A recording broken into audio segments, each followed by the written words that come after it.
আমাদের একটাই দাবি, আমরা বিগত দিনে স্বৈরাচার আন্দোলন করে পতন করেছি। এই ভীষিক স্বৈরাচার হিসাবে আমরা আখ্যায়িত করে ইনার পদত্যাগ এবং অপসারণ চাই। এটাই হচ্ছে আমাদের মূল দাবি।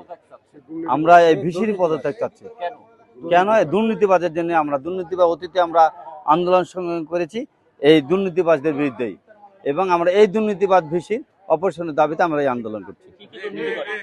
বহু দুর্নীতি আছে, দুর্নীতি বলে শেষ করে যাবে না, সকাল থেকে বললে রাত ফর্সা হয়ে যাবে।